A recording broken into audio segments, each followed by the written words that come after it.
turn of the century at Collinwood, where a woman has journeyed from another time, from the year 1969, to help her friend. But unknowingly, she has been betrayed, and now in a mill near the great estate, she faces an enemy she has never seen before this night.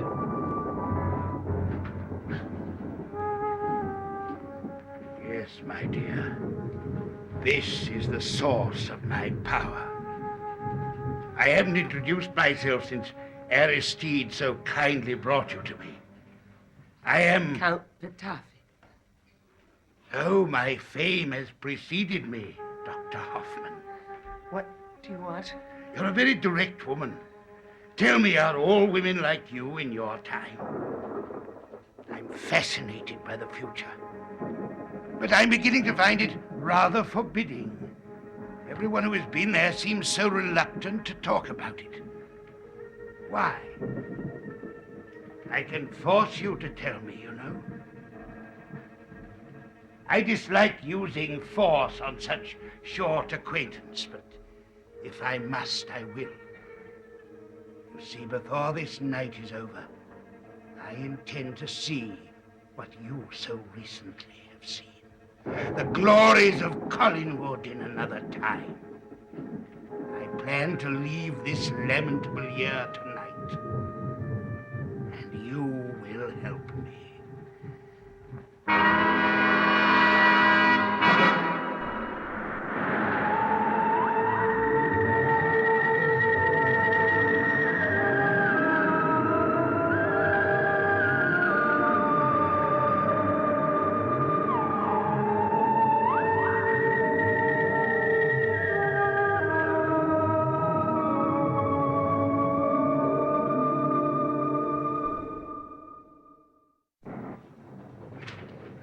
I don't know why you think I can tell you how to get anywhere. Must we go through all this? But I'm a stranger here. You've memorized your story very well. Tell me, why is your hair so short? Is it the fashion in 1969, or have you recently had fever and had it cut off? I don't need to tell you any of my story. You're right. I already know it. You were found sitting on the steps of Collinwood wearing a ridiculously short skirt. From there, you were taken in a state of shock to the old rectory, where you were assisted by Barnabas and Quentin Collins. Quentin told you. Quentin Collins has the reputation of being a singularly graceless liar. No, Dr. Hoffman. I do not rely on humans for my information, which is why you will find it impossible to lie to me. You will help me. I can't. We shall see.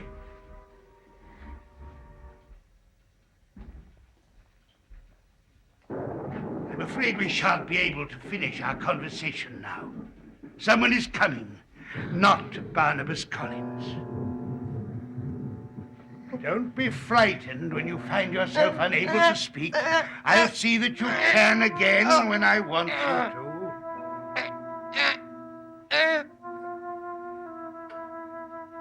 Now I think you'd better come with me. You'll be quite comfortable in here. I'll see that you are made comfortable.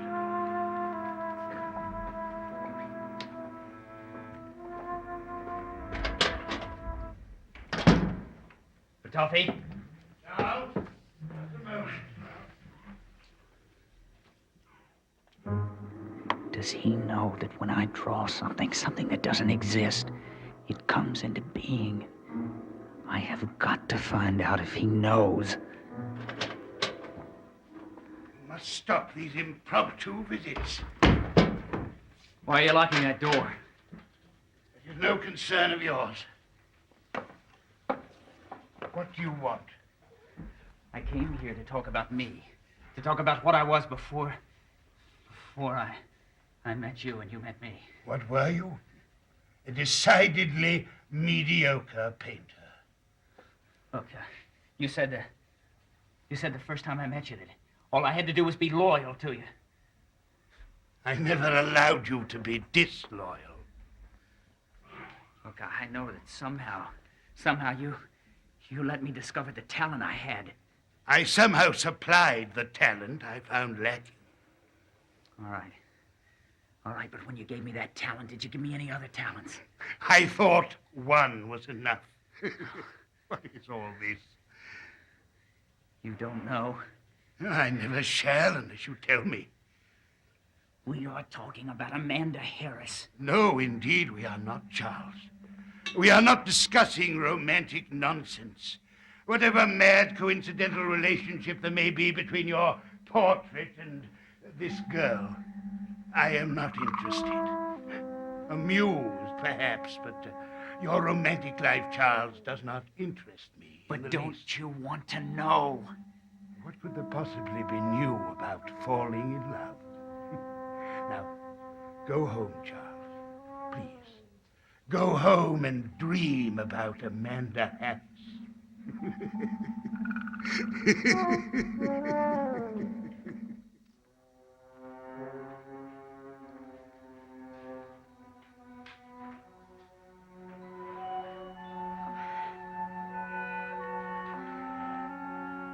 Why do you stay here? And what's this game you're playing? The fallen woman in search of truth. I didn't say it was that. I wouldn't believed you if you had. But you are here for a reason. No. Amanda, look at me. I think you're quite capable of taking care of yourself. You're strong enough without Trask's prayers. Do you want me to leave this house? No, of course not. I just don't want you to get mixed up with Trask. Perhaps you're not aware of the way he looks at you. But I am. Now, what are you doing here? Oh, I can't explain it to you. Why? Because it started before I knew you. It made sense to me then, perhaps, as much as anything else did. And it doesn't now? I don't know. Oh, please, Quentin, let me figure it out my own way.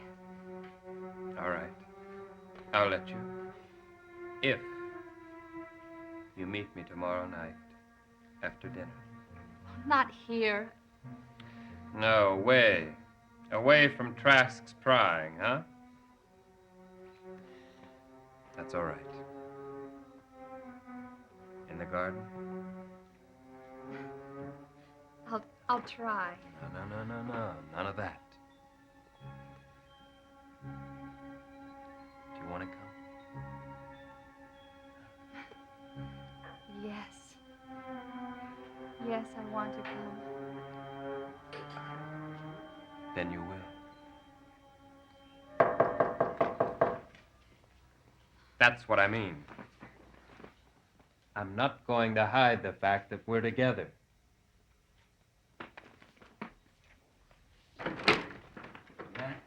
Well. Good evening, Mr. Tate. An odd hour to call, isn't it? Well, I was just passing by the house. And you were curious to see who was up, huh? No, I saw a light on, and I thought maybe Miss Harris would be here. Miss Harris, I have to talk to you. It'll only take a minute. It's very important. I didn't know you two knew each other well enough for anything to be important. The Reverend Trask has asked me to paint a portrait of Miss Harris.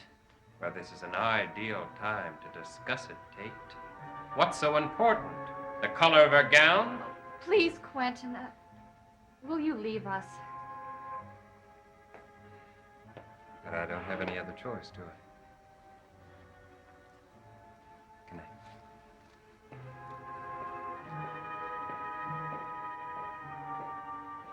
What do you want, Mr. Tate? I have to talk to you. Because I know everything. Because I know why you can't remember anything before March 11th, 1895.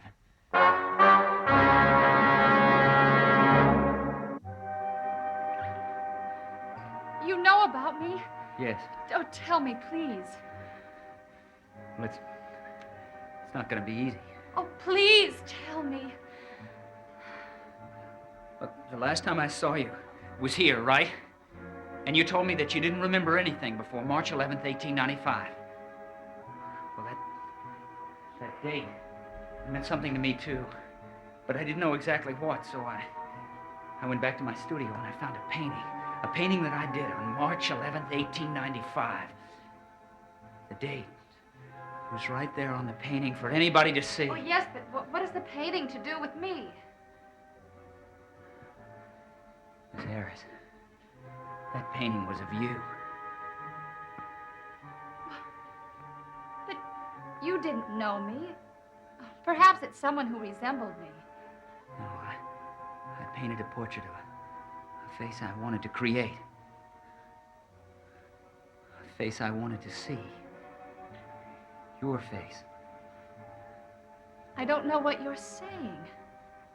What I'm saying is that when I painted you, you came into being. You're mad. Oh, look at me. Do I look mad? Well, if you aren't, it's the most romantic bit of nonsense I've ever heard in my Look, life. I can prove it to you. Now, that night, I went back to the studio and I couldn't get you out of my mind. Well, there's something I do when I want to forget something. I start to sketch. I did a still life. There were some things on a table across the room. And when I was almost finished, I thought the sketch needed something to balance it off. A vase, and I thought it up. It wasn't on the table. I just dreamed up a vase, and I sketched it. And when I sketched it, that vase appeared on the table. Mr. Tate, you're hallucinating. I'm telling you the truth, and I can prove it now. Look. This table. Now, there's nothing on it, is there? Nothing. I'm gonna sketch a glass on that table. Now, you just look at it.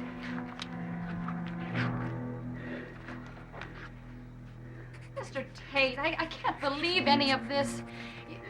You need help. Obviously, you're overworked. Just look at the table.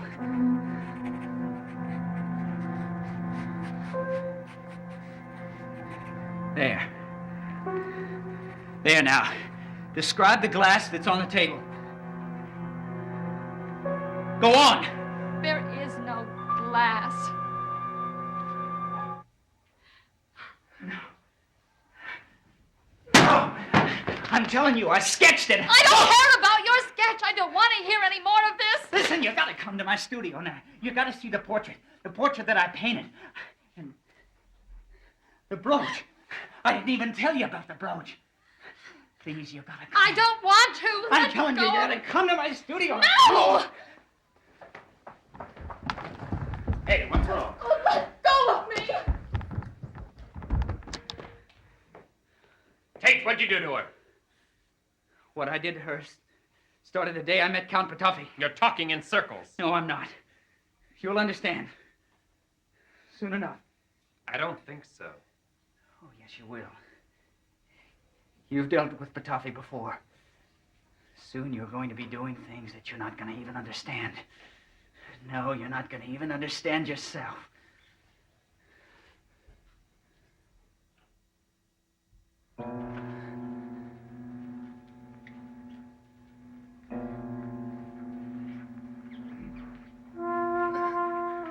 You will be able to speak again now. A woman who won't talk. Perhaps you'd like a further demonstration of my powers. I know how difficult it is to convince a stranger of one's own determination. But I have a sentence upon me, Dr. Hoffman. I have enemies. Enemies I cannot fight, enemies I must escape. How did you transcend time? How did Barnabas Collins? What is the method you used? I must know it now.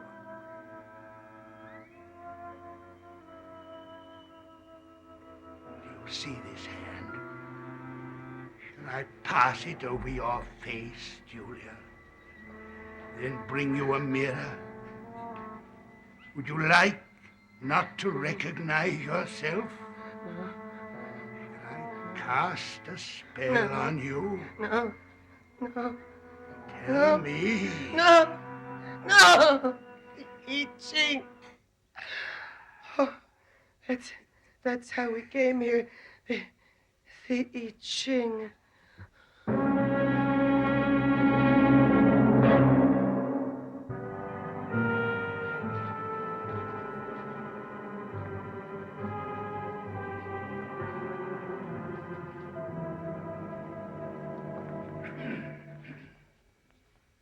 Admiring yourself? What are you doing here? I want a favor. It's late and I'm tired. It's a very small favor. I believe you have some I Ching wands. In fact, I'll wager you even knew Barnabas used them to get here. Did you? Did you lie to me about it? I shall mind it very much if you did. I guess last night. They're in the basement of the old house, where Barnabas was when Edward locked him up. There you are, Patofi. You have your favor. For the moment, at least. It's the last favor I do for you. We are finished. Through. Done. You can take this portrait and get out. I don't care what you do with it. I want nothing more to do with you ever again. You are a petulant little boy, Quentin. I am a man who has betrayed a friend and who let you kidnap a woman who did nothing to you. Yes, a conscience can be a very troublesome thing. Shall I rid you of yours? Did you hear me? I said get out! Or kill me. Because I don't want to spend the rest of my days doing you favors. My dear boy, you haven't even started. Is there nothing I can do to get rid of you? No. Then I'll have to kill you. You could try. There would be punishment for that, too. An unexpected relapse when you least expect it. No, Quentin, a full moon isn't necessary. It could happen any time. I have many powers. You won't control me. I do control you. We shall meet again, Quentin. Whatever happens tonight, we shall meet again. You are a slave, Quentin. You didn't used to be, but you have become a slave. I, on the other hand, have always been a master.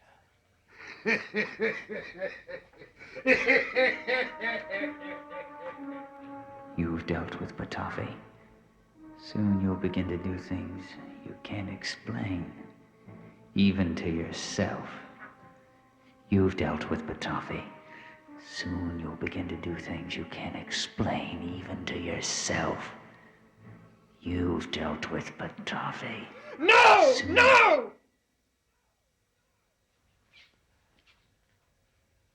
You've explained it to me, but have you told me everything?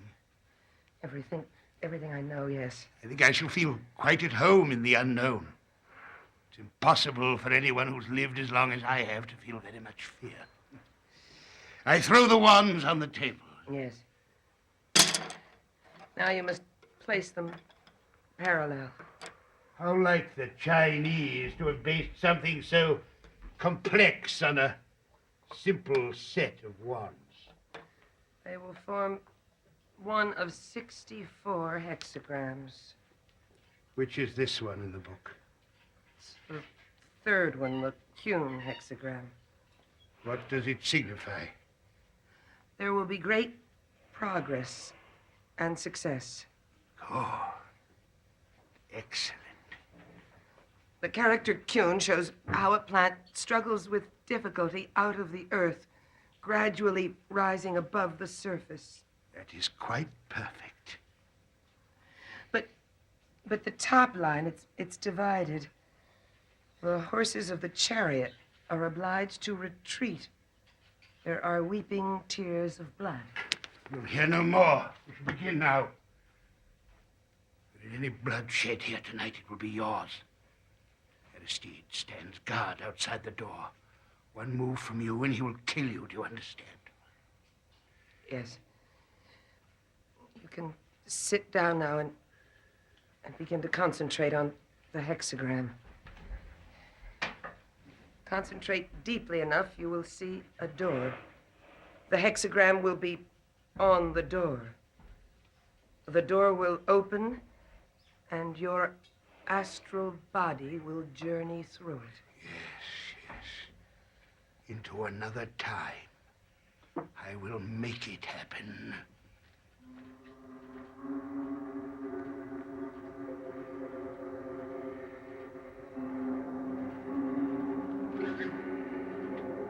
Count Patafi, what's happening? Can you hear me? I can hear you.